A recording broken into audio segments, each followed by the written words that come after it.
আমরা তো সবাই জীবনে কোনো না কোনো সময় ভেবেছি, ইস, যদি অতীতকে বদলানোর একটা সুযোগ পেতাম, হয়তো জীবনে সব ভুল ঠিক করে ফেলতাম। কিন্তু সেই সুযোগটাই যদি একসময় আপনার জীবনে সবচেয়ে বড় অভিশাপ হয়ে দাঁড়ায়। অতীত বদলানোর চেষ্টা কি সত্যি সুন্দর ভবিষ্যৎ এনে দেয়, নাকি সবকিছু আরো ভয়াবহ করে তোলে? আজকের মুভি দি কলে আমরা ঠিক এই প্রশ্নগুলোর উত্তর খুঁজে বের করব। তো চলুন শুরু করা যাক আজকের গল্প। গল্পের শুরুতেই আমরা একটি মেয়েকে দেখতে পাই, যার নাম সিওইন। আর এই লোকটির নাম হলো সুংহ। সিওইন সুংহের কাছে তার ফোনটি চাই, কারণ স্টেশনে তার নিজের ফোনটি সে হারিয়ে ফেলেছে। তখন সুংহ সিওইনকে বলে ফোনটি আজকের জন্য সে চাইলে নিজের কাছে রেখে দিতে পারে। কিন্তু সিওইন জানায় এটা কোনো প্রয়োজন নাই, কারণ তার বাসায় পুরনো একটি টেলিফোন রয়েছে, সেটি দিয়ে সে কাজ চালিয়ে নিতে পারবে। বাসায় ফিরে সিওইন সে পুরনো টেলিফোনটি দিয়ে নিজের ফোনে কল দেয়, কিন্তু অনেকক্ষণ রিং হলেও কেউ ফোনটি রিসিভ করে না। ঠিক তখনই হঠাৎ করে তার টেলিফোনে একটি অদ্ভুত কল আসে। কলটি রিসিভ করতে ওপাশ থেকে এক মেয়ে কাঁপা কাঁপা গলায় বলে তার মা তাকে পুড়িয়ে মারার চেষ্টা করছে, সে ভীষণ বিপদে আছে, তাই সিওন যেন তাকে বাঁচাতে যায়। হঠাৎ এমন কথা শুনে সিওন কিছুই বুঝতে পারে না, সে এটাকে কারোর মজা বলে ভেবে ফোনটি কেটে দেয়। দৃশ্য পরিবর্তন হলে দেখা যায় সিওন হাসপাতালে এসেছে, কারণ তার মা অনেক অসুস্থ ছিল। তার মা বলেন, আমি মারা গেলে আমাকে তোমার বাবার পাশে কবর দিও। কিন্তু সিও রাগ করে বলে, বাবার পাশে থাকার কোনো যোগ্যতা তোমার নাই, কারণ সিও মনে করে তার বাবার মৃত্যু তার মায়ের জন্য হয়েছে। বাসায় ফিরে আসার পর আবারও সেই রহস্যময় কল আসে। এবার মেয়েটি বলে তার নাম ইয়োসুক। সে কাঁদতে কাঁদতে জানায় তার মা আজকে তাকে মেরে ফেলবে। সিওইন জানতে চায় সে কে। তখন ইয়োসুক পাল্টা জিজ্ঞেস করে, এটা কি সনেস্টো? সিওইন না বলতেই কলটি কেটে যায়। পরের দিন সিওয়েন বাড়ির দেয়ালে একটি ছবি টাঙাতে যায়। পেরেক মারতে গিয়ে সে বুঝতে পারে দেয়ালের ভিতরটা ফাঁপা। কৌতূহলবশত সে দেয়ালটি ভেঙে ফেলে এবং একটি লুকানো সিঁড়ি খুঁজে পায়। সিঁড়ি বেয়ে নিচে নামতে সে একটি পুরনো বক্সের কাছে আসে এবং সেটার ভিতরে একটি ডায়েরি খুঁজে পায়। ডায়েরিটি ছিল ইউসুফ নামের একটি মেয়ের, আর সেটি লেখা হয়েছিল 1999 সালে। তখন এই সিওনের মাথায় আসে এই বাড়িতে একসময় ইউসুফ থাকতো। ধীরে ধীরে সে বুঝতে পারে যে ফোন কলগুলো সে পাচ্ছে সেগুলো আসছে 1999 সাল থেকে। ঠিক তখনই আবার ফোন বেজে ওঠে। ইউসুফ আতঙ্কিত গলায় বলে তার মা আবারও তাকে মারতে আসতেছে। এদিকে 1999 সালে ইউসুফ প্রাণ বাঁচাতে ছুটছে, আর তার মা আগুন নিয়ে তার পিছু নিয়েছে। ধস্তাধস্তির এক পর্যায়ে আগুনের মশালটি দেয়ালে গিয়ে লাগে এবং দেয়ালে আগুন ধরে যায়। এক সময় 2019 সালে সিউইন দেখতে পায় বেসমেন্ট থেকে ধোঁয়া বেরোচ্ছে। নিচে গিয়ে সে দেখে সিঁড়িতে আগুন জ্বলছে, তারপর সেটি আবার নিজে নিজে লিভে গেল। এভাবেই সিউইন বুঝতে পারে 1999 সালে যা ঘটছে তার প্রভাব সরাসরি 2019 সালেও দেখা যাচ্ছে। অর্থাৎ রহস্যময় সেই ফোনের মাধ্যমে তারা একই বাড়িতে থাকা সত্ত্বেও দুই ভিন্ন সময় একই অপরের সাথে যোগাযোগ করতে পারছে। পরের দিন সকালে আবারও ইউসুফ ফোন করে। সে অভিমান করে জিজ্ঞেস করে আগের দিন সিও কেন তাকে বাঁচাতে আসেনি। তখন সিও তাকে বোঝানোর চেষ্টা করে যে তারা একই জায়গায় থাকলেও দুই ভিন্ন সময়ে অবস্থান করছে। ইউসুফ তার কথায় বিশ্বাস করতে চায় না। তখন সিউইন তাকে বলে আজ রাতে একটি বিমান দুর্ঘটনা ঘটবে। ইউসুফ টিভি চালিয়ে দেখে কিছুক্ষণ পর সত্যি সে দুর্ঘটনাটি ঘটে।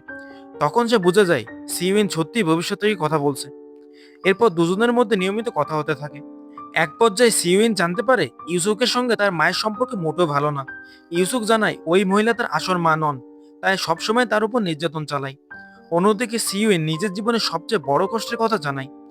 ছোটবেলায় তার মা ভুল করে গ্যাসের চুলা বন্ধ করতে ভুলে গেছিল, সেই দুর্ঘটনায় তার বাবা মারা যান। এই তথ্য জানার পর ইউসুফ সিদ্ধান্ত নেয় সে অতীত থেকে সিওয়েনের বাবাকে বাঁচাবে।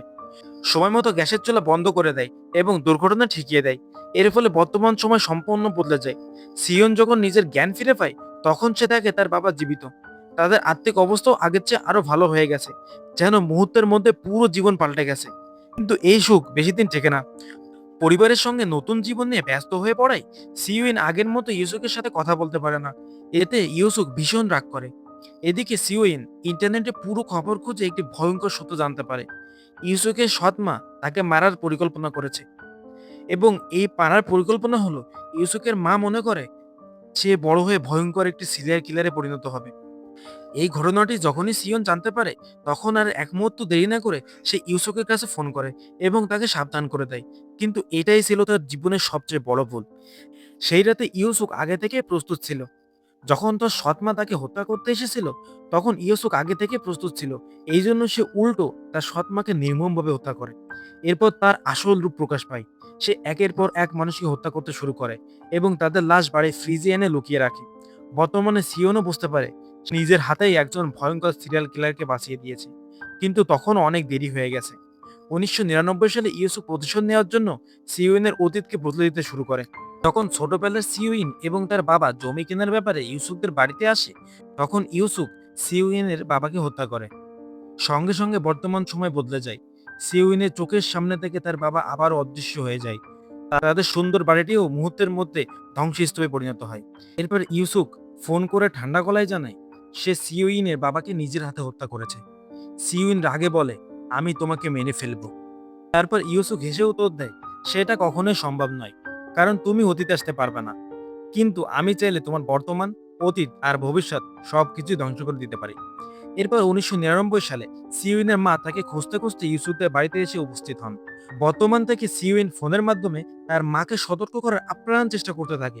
এদিকে ইউসুফ সিউইনের মাকে হত্যা করার জন্য তার পিছু নেয়। পুরো বাড়ি জুড়ে শুরু হয় টান টান উত্তেজনাপূর্ণ লড়াই। এক পর্যায়ে দোতলায় ধস্তাধস্তির সময় সিউইনের মা ইউসুফকে নিচে ফেলতে সক্ষম হন, কিন্তু তিনিও নিচে পড়ে যান এবং গুরুতর আহত হন। বর্তমান সময়ে সিউইন যখন তার মায়ের কবরের কাছে যায়, তখন হঠাৎ করেই দেখে তার মা জীবিত অবস্থায় তার সামনে দাঁড়িয়ে আছেন। এমনকি অতীতের সেই লড়াইয়ে পাওয়া আঘাতগুলো তার শরীরে রয়ে গেছে। তখন সিউইন মনে করে অবশ্যই সবকিছু ঠিক হয়ে গেছে। কিন্তু ঠিক শেষ মুহূর্তে আসে সবচেয়ে বড় টুইস্ট। আসলে ইউসুফ মারা যায়নি। ভবিষ্যতের ঘটনা আগে জেনে সে নিজের বাঁচার পরিকল্পনা করে রেখেছিল। ফলে বর্তমান সময় আবারও বদলে যায়। সিউনের মা হঠাৎ করে তার চোখের সামনে থেকে অদৃশ্য হয়ে যান। আর সিউএন নিজেকে ইউসুফের তৈরি সেই অন্ধকার বেসমেন্টের ভিতরে আবিষ্কার করে। অর্থাৎ শেষ পর্যন্ত জয় হয় সেই ভয়ঙ্কর সাইকো কিলার ইউসুফের। এই ঘটনার মধ্য দিয়ে আজকের আমাদের মুভি দি কল সে এখানেই শেষ হয়। তো মুভিটা আপনাদের কেমন লেগেছে অবশ্যই কমেন্ট করে জানাবেন। যদি ভালো লেগে থাকে তাহলে ভিডিওতে লাইক দিন, এবং এই ধরনের মুভি এক্সপ্লেনেশন বাংলায় দেখতে চাইলে অবশ্যই চ্যানেলটিকে সাবস্ক্রাইব করে পাশে থেকে নোটিফিকেশনটি ইনেবল করে দিন। তো দেখা হবে নতুন কোনো ভিডিওতে, নতুন কোনো গল্পে।